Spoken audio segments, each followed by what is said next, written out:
sometimes bad things, horrible things happen to good people. I don't know why, but life isn't fair. That's the reality. And a good person in the wrong place, in the wrong time, can end up just a victim of fate and of reality. And it can be horrible and heart-wrenching. But when those bad things happen to people around you, what are you going to do? Are you going to get angry? Are you going to get frustrated? Are you going to lash out at people? Who are you going to lash out at anyways? Are you going to start going down the spiral of negativity?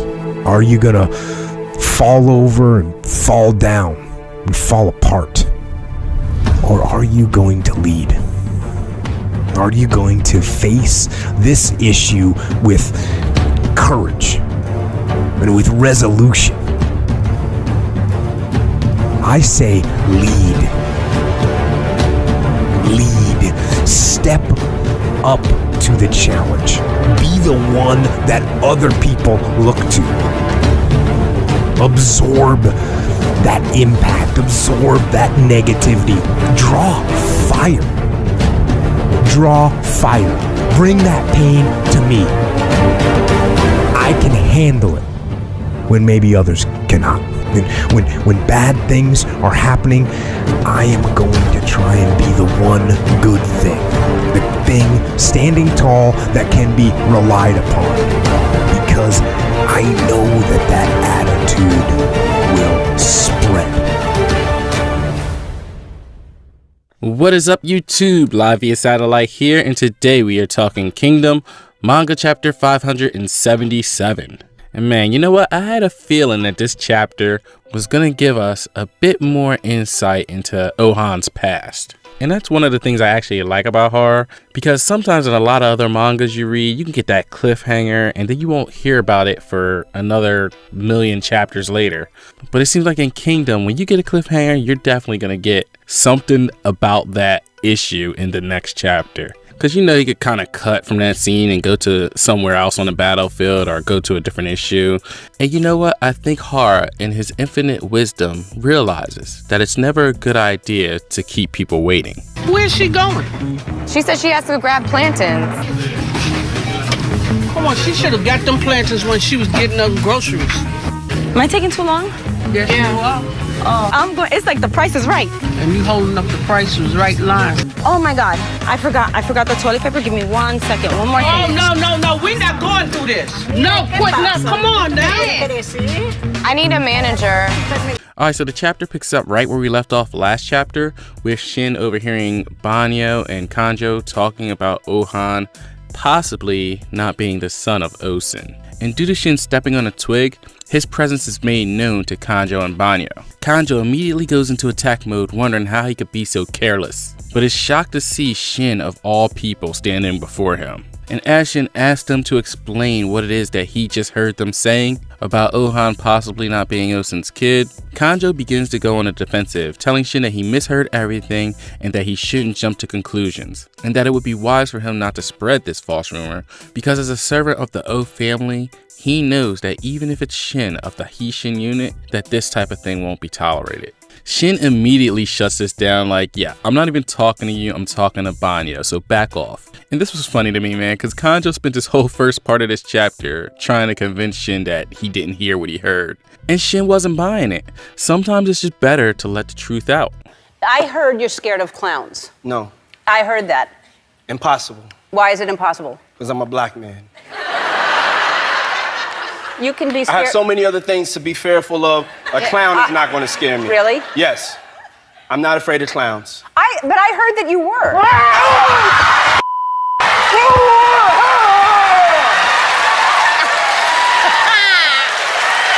And after a bit more back and forth between the parties, Banyo decides that the jig is up. and that it would be better for Shin to get the story from him than have some incomplete notion of what's going on. But Kanjo thinks that Banyo is losing it because Shin is an outsider.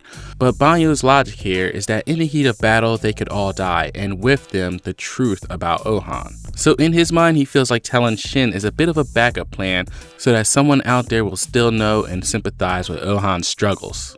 And after gathering his resolve to tell Shin, says to him that he must swear to tell no one and that he will take this story to his grave. And Shin wonders, is it that big a deal that Ouhon's possibly a war orphan who was adopted by Osun? And Banyo has to scoff at this, saying don't lump Han-sama in with a certain ex-servant. And if he were adopted, then what would there be to suspect? And I just thought it was hilarious how Shin made his own story here. He just like filled in the gaps himself. It looks like Banyo made the right decision to tell him because this way they'll all be on the same page. For Ralph Horton. Oh no.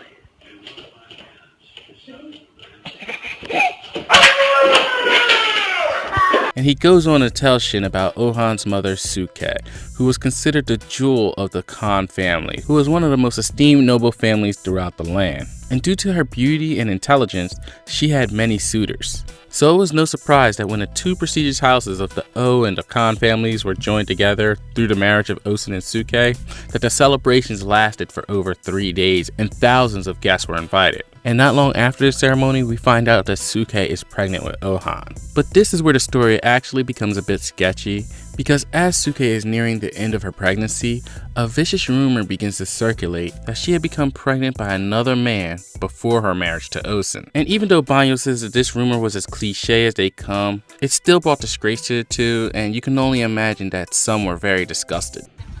Just like that. Are you scared? Why is it Auntie Shantae's coming? The smell. It's a penis. Disgusting. Don't want to do it.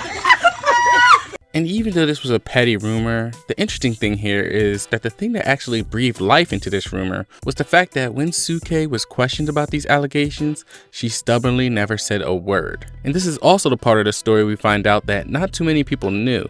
In fact, the only reason that Banyo knew is because Gune was the one who let him in on the secret. But Shin, the problem solver that he is, wonders why they can't find some sort of way to force her to tell the truth about Ouhon's birth. But we find out just how impossible that is, because she actually passed away while giving birth to Ouhon, which means any truth died with her. And also that if Ouhon did turn out not to be Osun's son, not only is he a stranger to him with no blood ties, but he's also responsible for the death of Osun's beloved wife. After hearing such a depressing tale, we find ourselves back over at the Hishin unit camp just before dawn breaks. And even though I was hoping we'd get a little bit more uplifting information on this side, it seems like we have more bad news, as Sosui barges in on a sleeping Kyokai, Ten, and En, all fast asleep and appearing drained from working on a strategy for the next day's battle, only to be woken up by Sosui to find out that they have no more food left. Sort of. Because we find out that even though all the food stores are empty, each army has also been rationing food supplies to make an emergency stockpile. But this really is the last of their food supply, and it's at this point that they realize that things are about to get tougher than they've been thus far. And we don't have to wait too long to see that, because as we find ourselves in the midst of battle on the 11th day at the Sukai Plains, we find out from Sugen that the troops appear to be weaker today. But Shosa says that this should be expected, considering that the troops are injured, hungry, and tired. But this convo is cut short because Bihei, as usual, is requesting backup. And Shosa volunteers to give him a hand because he believes that today the Zao won't be making any big plays. So the funny thing here is, if the Zao aren't even trying, why the heck is Bihei asking for backup? When will this guy finally get on board?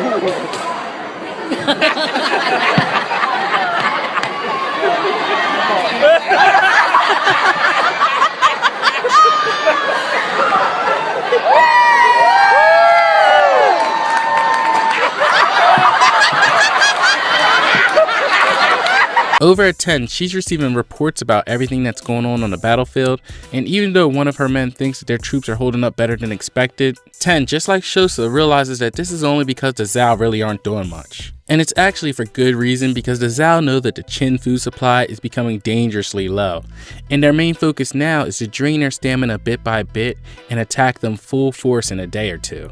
This is why 10 believes that they have to do something today or tomorrow while they still have the strength to fight. But the problem is, without Ouhon giving the proper orders, the three armies aren't able to work together and their men are needlessly shedding their blood. And with only a few days of food remaining, 10 is frustrated that there's nothing she can do. But just then, Shin arrives telling 10 to take a look at the battlefield. And that's when she sees it, Ouhon and his army going all out against the Zhao troops. And it's here where she even questions what Ouhon's doing, because she feels it's pointless considering that the Zhao aren't even attacking them seriously today. But this is where Shin shows a lot of growth and maturity, realizing that it isn't pointless and that what Ouhon's trying to do is take advantage of the situation. And that if the Zhao aren't going to take them seriously today, then they'll take this opportunity to chip away at their forces, because every little bit counts. And even though he's some young lord from some noble family, he's fighting back, telling 10 that they need to do all they can do as well, yelling to the cavalry units to move out and that they're not letting the Gyoku host steal all the thunder. And that was the chapter in a nutshell, guys. Alright guys, so that was a pretty good chapter of Kingdom. I honestly really enjoyed that chapter, man, because it really actually gave me a lot more respect for Ouhon's character. Especially that ending, guys. Seeing Ouhon going in while everybody's pretty much acting lackadaisical and thinking that what he's doing is pointless. Ouhon is trying to get any edge that he can. And I remember bringing this up long ago in another review, and I was talking about how I thought this would be the arc that Ouhon and Shin finally develop a little bit of an understanding of one another. Now, I never expect for them to become BFFs or nothing like that. I kind of expect their relationship to play out like a Goku-Vegeta type thing, but I do think after this arc, they'll definitely have some sort of bond. And I honestly believe that all of the backstory that we got this chapter pertaining to Ouhon's mother and possibly the way that Ouhon feels about Ouhon wasn't for nothing. I think this helps to build a little bit of a connection between Ouhon and the reader that frankly wasn't there before, hence adding to the impact of whatever payoff horror has waiting for us at the end of this arc. But the one thing I did wonder was, why didn't Ouhon's mother stand up for herself? Why did she decide to remain silent?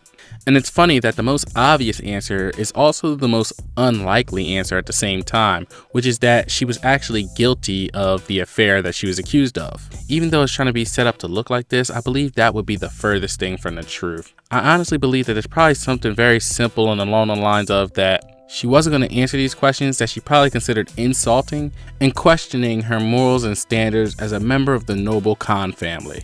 And even though she kept quiet, we all know that there's still one person who knows the entire truth, and that one person is Ouhon.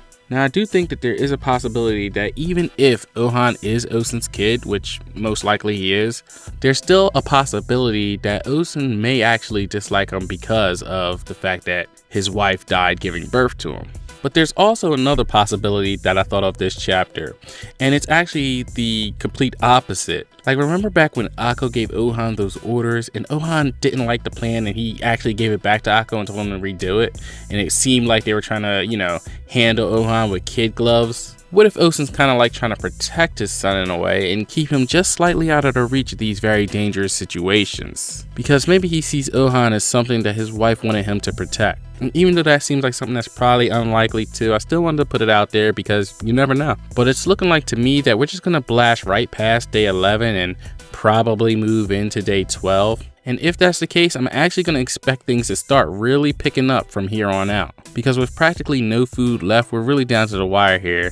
And we already learned in previous chapter that there's no way that Yotama and her army can actually help out the other armies at the Sukai Plains and at Gyo. So whatever Ouhon has planned has to be something crazy at this point.